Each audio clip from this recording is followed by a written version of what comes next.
lazima kulikuwa na ugumu, na kama ulivyosema, inapotokea kwamba mgombea anabakia mmoja kwenye nafasi, sisi kwenye chama cha waamuzi wa mpira wa miguu Tanzania, nafikiri hata kwenye shirikisho, anathibitishwa, wajumbe wanaulizwa tu,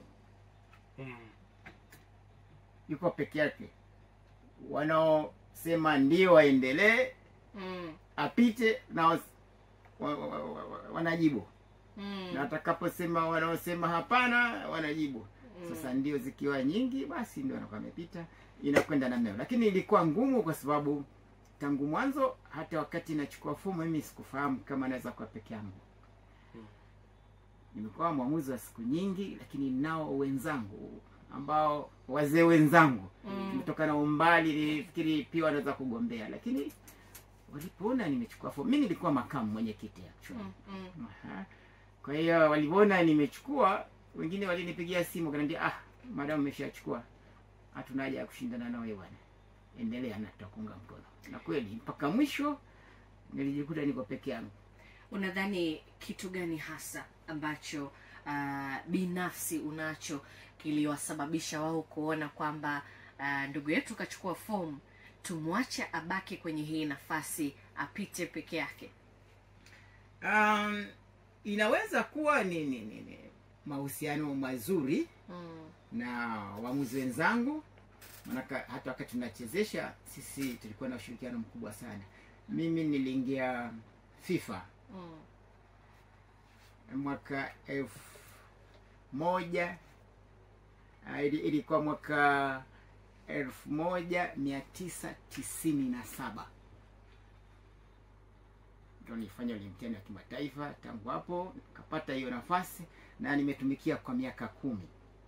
Nikuja kustaafu kwa mujibu wa taratibu za FIFA na kanuni za FIFA. Ukishafikisha miaka 45 automatically wao unaondoka na wanakupa nafasi nyingine, instructor au kwa administrator. Kwa hiyo nimekaa pale miaka 10, nimeshirikiana na wenzangu vizuri. Nafikiri hicho ndo ambacho walipona nimechukua, akisema kuna sababu anaweza kaendelea kutuongoza, na kaniambia wanataka niwaongoze. Basi wakati kwenye mchakato wa kuomba hiyo ridhaa ya kuwa mwenyekiti, tunaamini licha ya kwamba ulikuwa mgombea pekee kwenye nafasi hiyo, lakini lazima ulikuwa na vipaumbele vyako ambavyo ulikuwa unavipeleka sasa kwa wapiga kura, kwamba ili nichaguliwe mimi, vipaumbele vyangu kama nikipata ridhaa ya kuwa mwenyekiti vitakuwa hivi. Pengine unaweza kutujuza vilikuwa hasa ni vipaumbele gani na vipi ambavyo unaviona kwa sasa ni muhimu kuvisimamia ukiwa tayari umeshakuwa mwenyekiti? Kuna mambo mengi, lakini la kwanza ilikuwa ni kuangalia kwanza uchumi wa chama cha waamuzi wa mpira wa miguu Tanzania. Kulikuwa na hali mbaya kidogo. Halafu swala la pili ilikuwa ni pia kuwasaidia, kuwajenga waamuzi wetu wawe waadilifu, wapende kutenda haki. Sasa hivyo vitu viwili kwanza ndio vya msingi. Na nafikiri wenzangu waliona kwamba pengine naweza nikavisimamia, kwa sababu sisi wenyewe tukichezesha tulikuwa nakwenda na mwendo huo, kwamba lazima mwamuzi uwe mwadilifu na lazima mwamuzi upende kutenda haki. Baada ya kuona hayo naweza nikayafanya, na wenzangu wakaona tunaweza tukashirikiana, waliniachia tukaendelea. Na hivyo ndio vipao vyangu mbele, kwamba hizi dosari wanazoziona sasa labda kwa waamuzi, tutajitahidi kadri ya uwezo wetu kuhakikisha haya madudu mengine, wale waamuzi wetu ambao kwa bahati mbaya wanasahau sheria 17 za soka za FIFA, wanafanya mambo yao, tutajitahidi tafuta dawa yao mapema. Nafikiri tutajitahidi kurekebisha kwa kiasi kinachotosha, na baadaye waamuzi wetu wakafanana na ile brand ambayo rais wetu Kalia, rais wa shirikisho, amejenga. Unajua ligi yetu ni bora Afrika, ni ligi ya 4. Nataka na waamuzi pia waende huko. Kazi yetu ni kumsaidia rais Kalia. Sawa, bila shaka umezungumza vyema kabisa. Tangu mwaka 1997 umehudumu kama mwamuzi, na kuzungumzia waamuzi ambao wamekaa na beji ya FIFA kwa muda mrefu, ni takriban kama miaka 10. Utarekebisha katika hilo ukiwa na beji yako ya FIFA. na umehudumu pia na kama mwenyekiti wa chama cha mpira wa miguu mkoa, lakini umehudumu kama makamu mwenyekiti wa chama cha waamuzi flat taifa kabla hujakabidhiwa kijiti hapa katikati. Issue ya waamuzi imekuwa ni kama ugonjwa kwa sasa katika nchi hii ya Tanzania. Katika na nafasi zote hizi ambazo umepita na sasa hivi ukiwa pia ndo mwenyekiti wa chama cha waamuzi taifa, changamoto kubwa ambayo inawakumba hawa waamuzi, kitu ambacho umebaini ni nini hasa? Waamuzi kweli si tatizo sana, lakini tunao waamuzi kama kawaida. Tunao waamuzi wazuri, waadilifu na wanafanya vizuri, na wengine wako kati, lakini wapo wachache. Mimi nasema ni wachache kwa sababu hata nimewaona. Wapo wachache ambao uadilifu wao ni mdogo sana, hawapendi kutenda haki, na nafikiri kunakuwa na vishawishi. Lakini ni jukumu letu sasa sisi kuhakikisha hayo mambo yanapungua kwa kiwango cha chini kabisa, kama hatuwezi kuyamaliza. Wale waamuzi ambao watashindwa kuendana na zile ethics za uamuzi, basi kuna adhabu nafikiri zitatusaidia tukiwapa wanaweza kujisaisha, ama wakaondoka kwenye system halafu tukabakia na watu ambao wanaweza kuwa waadilifu na wakatenda haki, kwa sababu siku zote moto wa FIFA ni justice, haki.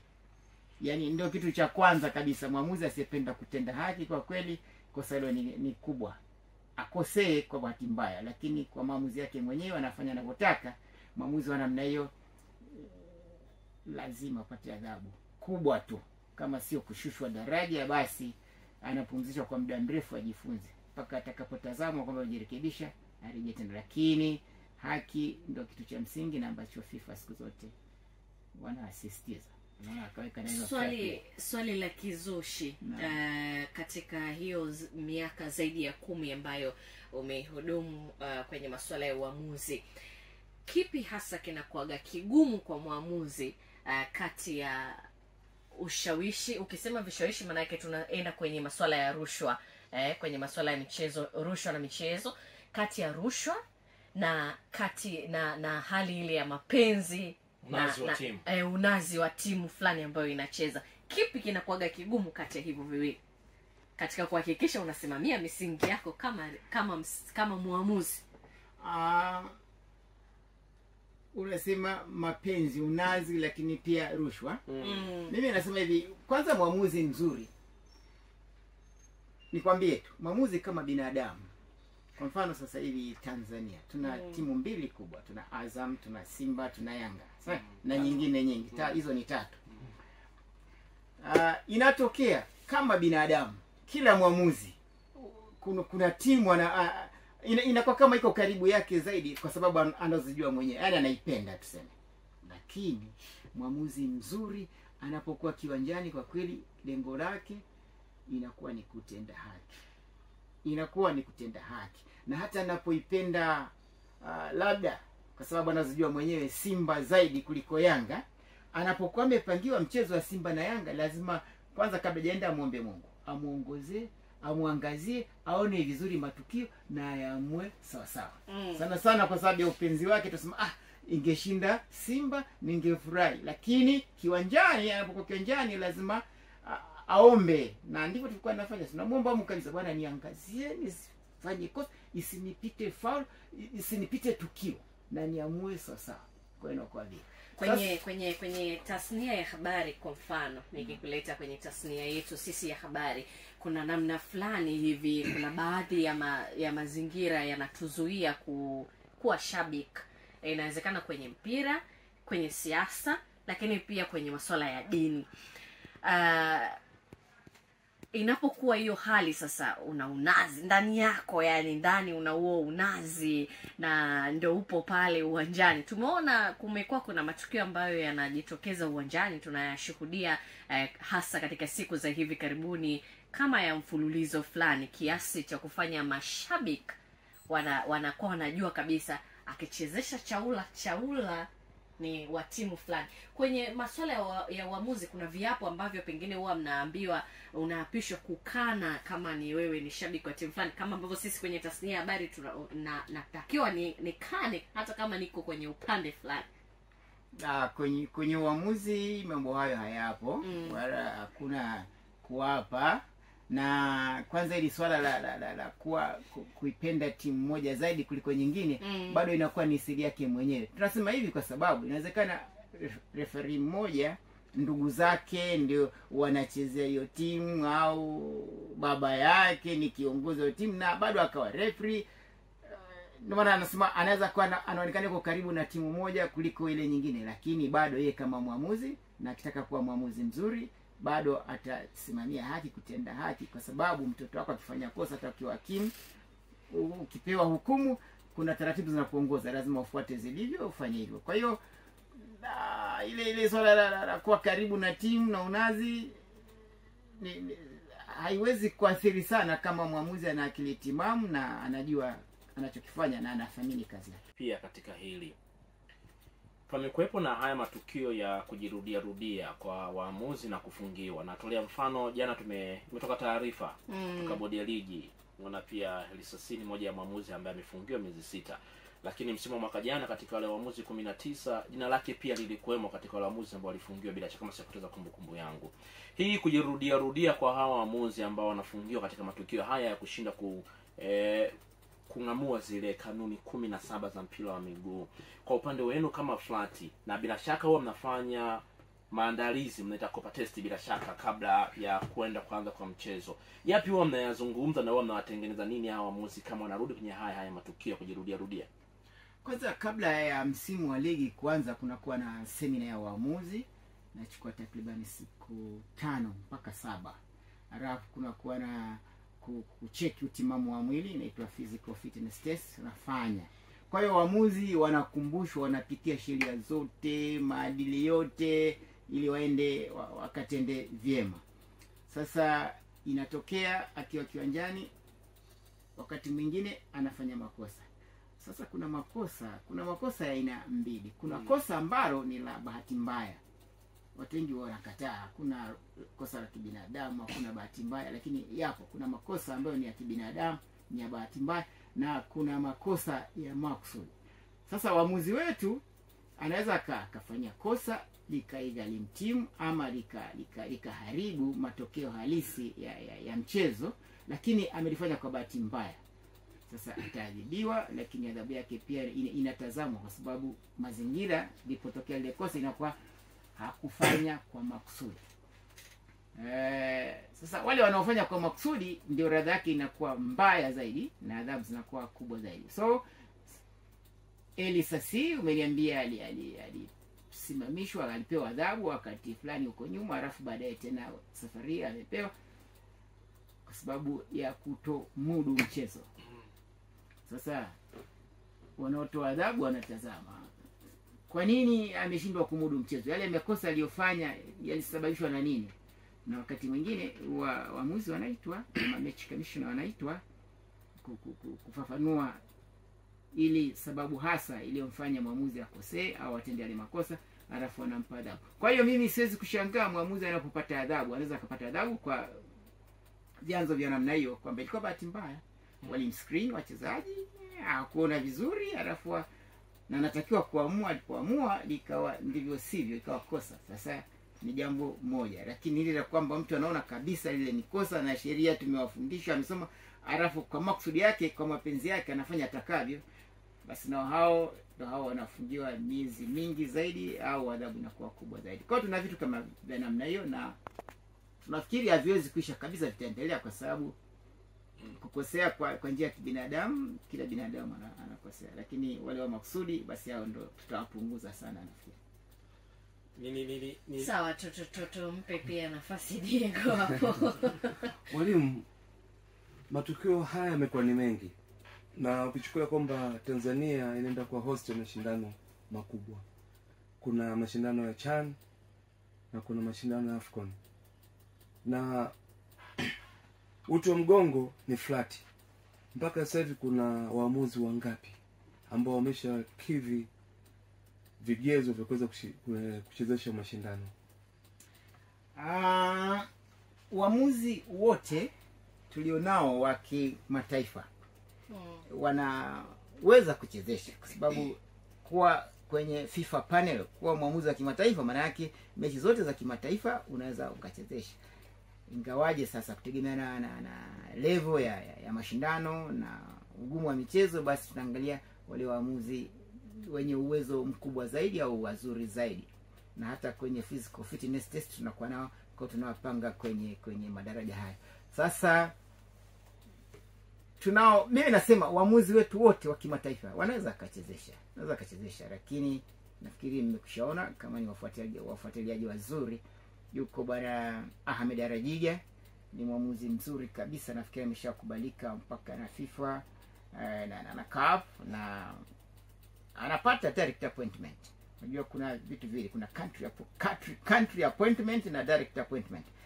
Country appointment ni zile CAF wanaweza katuma nafasi, nataka waamuzi watatu wa Tanzania waende kucheza mataifa, kwa shirikisho linaona waamuzi wake wazuri linawateua, lakini kuna wakati mwingine yanatoka huko. Sasa tuna waamuzi kama Frankie Komba ni assistant referee, yupo Arajiga ni center referee, ni waamuzi wazuri ambao tayari wameshajitengenezea majina vizuri na wanaweza kupata direct appointment. So ni wenyewe CAF na kamati yao ya waamuzi takavona inaweza kuwatumia wengi zaidi au wawili, tunafikiria hatuwezi kuwakosa, lazima takuwa. Sawa bwana, tunakwenda kulipa bill na kisha tutarejea. Tutakaporejea tutaangazia hali ya waamuzi kwa mkoa wetu sasa wa Katavi. Tumetoka huko kuangalia kitaifa hali ilivyo, lakini tutakuja kuangalia pia hali ya hapa nyumbani kwetu iko vipi. Tena kuna dakika 90 viwanjani msikilizaji, lakini kama ndio kwanza unafungulia redio yako, hii ni Mpanda Radio FM na kipindi hewani ni dakika 90, na humu ndani bwana nyumbani. Leo tuko na mwenyekiti wa kamati ya waamuzi taifa FRAT, Emmanuel Chaula. Maana mimi labda samani kamati mtu anaweza kaelewa vibaya. Kamati ni ya TFF. Sisi ni chama cha waamuzi. Yeah. Okay. Sawa, mwenyekiti bwana, muda wako akizungumza ulisema kwamba sasa hivi umeingia, maana yake unakwenda kutatua changamoto zote za waamuzi, sheria, kujaribu kutatua. Yes, kujaribu. Sawa, zile changamoto zote ambazo waamuzi wamekuwa wakizipitia, kuchukua hatua pia kama chama. Lakini nilikuwa najaribu kuangalia muundo jinsi ulivyo. Nyinyi ni watu ambao mnazalisha, mnawapelekea TFF kupitia kamati, si ndio? Hao ndio ambao wanaopanga waamuzi wapi wanapaswa kuweza kuchezesha mechi. Hao ndio ambao wanakwenda kutoa hata zile adhabu. Sasa kwa namna hiyo, mna nguvu kiasi gani ya kwenda kumwadhibu huyo mwamuzi ambaye tayari nyinyi mmeshafanya kazi yenu, mnabaki kama washauri tu, na anayekwenda kufanya maamuzi ya mwamuzi wao kuchezesha mechi hii ni mtu mwingine? Naam, swali lako ni zuri, lakini labda kwa faida tu ya wasikilizaji na wapenzi wa mpira wa miguu niwaambie mabadiliko fulani ambayo rais wa shirikisho la mpira wa miguu Tanzania Mr. Wallace Karia amefanya. Huko nyuma chama cha waamuzi ni kweli hakikuwa na shughuli nyingi za kufanya kuhusiana na waamuzi. Shughuli zote zilikuwa zinafanywa na kamati ya waamuzi ya shirikisho TFF. Kuna wakati hata kuteua waamuzi waliochukua moja kwa moja huko bila chama cha waamuzi kufahamu. Kwa hiyo walikuwa wanachukua na wapanga wanaendelea na mambo mengine yakaendelea. Lakini wakati Karia anaboresha mpira wa Tanzania kuanzia msimu uliopita, alibadilisha vitu vingi sana, ikiwa ni pamoja na shughuli. Kwanza waamuzi wote wanaokwenda kuchezesha ligi kuu sasa hivi, ligi kuu, Champion League pamoja na First League, sisi ndio tunawathibitisha. Alisema madaraka hayo yarudi kwa wenye waamuzi, chama cha waamuzi. Sisi ndio tunachukua majina ya waamuzi tunaona wanafaa, wenye sifa, wanachama hai, tunapeleka kule, alafu wao wanapanga na kuingiza kwenye michezo. Lakini sisi ndio tunawathibitisha. Lakini jambo jingine ni kwamba hii alipeleka mpaka mikoani. Sasa hivi huku mikoani zile kamati za waamuzi za vyama vya mpira wa miguu hazishughuliki na waamuzi tena. Kazi ya kupanga na kuwasimamia na kuangalia utendaji kazi wa waamuzi ni kazi ya chama cha waamuzi wilaya au mkoa. Haikuwa hivyo hapo mwanzo. Ndio maana matatizo unaona kama yalikuwa mengi, lakini ni Zakaria nafikiri alibaini hiyo, amerekebisha na ametoa nguvu na mamlaka kwa chama cha waamuzi. Kwa hivyo sasa ndio maana nakwambia sisi tutajaribu. Wakati ule waamuzi walipokuwa nachukuliwa moja kwa moja kutoka kwenye wilaya yao, kwenye mikoa yao, wanakwenda TFF kura, sasa hivi hapana. Sisi ndio tunawapeleka. Alafu hata kuna wakati hata kupandisha madaraja yalikuwa napita moja kwa moja huko, ile kamati ilikuwa inajipa mamlaka inafanya, lakini wenye waamuzi ni sisi. Ni Zakaria ameliona hilo na ameshaagiza. Sisi ndio tunao recruit, tunaoingiza wanachama kwa mambo yote ya semina za ngazi ya awali kwa waamuzi. Tunaratibu na kufanya chama cha waamuzi. Tunapandisha madaraja, na sisi ndio tunasema wale wanaofaa kwenda TFF kuchezea tunawatuma. Ina maana hata jukumu la kudhibiti nidhamu yao bado sisi tunatakiwa kufanya pia, ingawaje sasa naweza kushirikiana na bodi ya ligi ambao ndio nasimamia sasa ule mchezo pamoja na kamati ya waamuzi. Lakini madaraka tulionao sasa hivi yanatupa nafasi kubwa sana ya kuadhibiti na kuangalia kwa karibu zaidi nidhamu na utendaji kazi wa waamuzi.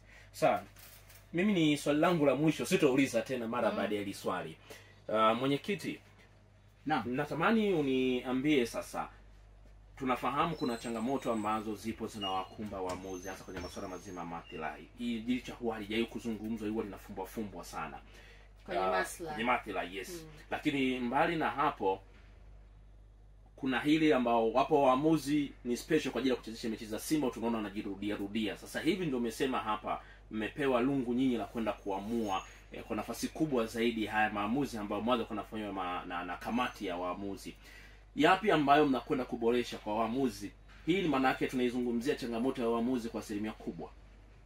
Swali lako la msingi la kwanza ni kwamba maslahi. Ile la maslahi pamoja na kwamba chama ndio wenye waamuzi, ndio walezi wa waamuzi, lakini kwa upande la wa maslahi ya waamuzi sisi hakuna tunapoingia, kwa sababu hiyo ni mwendeshaji, ni bodi ya ligi na kutegemea na bajeti yake kama walivyopewa au waliopatana na mdhamini wa ligi. Kwa hiyo wanakuwa na kiasi ambacho wamepewa na wamepanga kwamba sasa waamuzi tutawalipa kiasi fulani kwa kila mchezo, na inakuwa hivyo. Na kunakuwa na makubaliano, waamuzi wanaridhika kabisa. Na ielezwa mapema kabla ligi haijaanza. Mwamuzi atapewa match fee kiasi fulani, meal allowance kiasi fulani, na nauli wanarejeshewa kadri walivyotumia. Kwa swala la maslahi nisikudanganye, sisi hatuwezi kuingia na kufanya chochote hapo, lakini pesa wanayopata waamuzi ni kwambie tu inatosha, na wanalipwa sio siku hiyo ya mchezo, maana inategemea na flow ya pesa kwenye account ya shirikisho. Wanaweza, mimi mwenyewe nimekuwa match commissioner, nikwenda kuchezesha, lakini kuja kulipwa hela yangu baada ya wiki 2 hivi, lakini pesa inalipwa. Maana yake mwamuzi anatumia pesa yake kwanza. Kwa mazingira ni hayo, lakini pesa inalipwa. Kwa kweli mimi najua. Na Data ni hatari sana hiyo, kutumia pesa yako alafu uendelee. Kwa hiyo ndio mtu anaweza akaonekana kwamba hayuko makini kwa sababu tu kipato chake hakiko vizuri. Mwamuzi anatakiwa kuwa nyingi. Kwa hiyo ni yeye anatumia zote, na lazima awe na akiba. Yaani maana kwenye kujikopa pale mimi ndipo hapo napata mashaka. Na maana nimeuliza hili swali. Kwenye kujikopa pale ndio kuna shida kidogo. Tunapaswa kuwa na nidhamu nzuri ya matumizi ya pesa. Sasa sisi tukushukuru sana kwa kushirikiana nasi leo ndani ya dakika 90 viwanjani. Tunakukaribisha tena. Asante sana, nashukuru sana.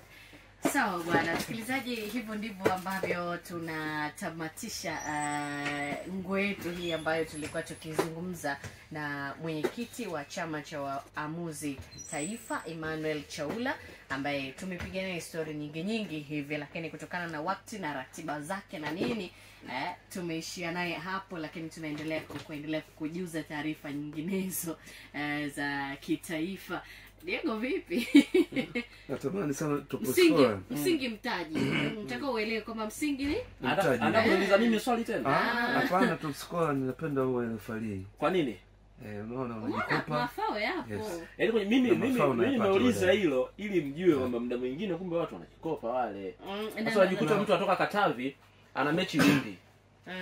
Tumeelewa kutoka hapa hadi Dar 79. Kutoka Dar hadi Lindi kama shilingi 20,000 30,000 au anatoka Dar 40,000 au anatoka pale anaenda Kagera.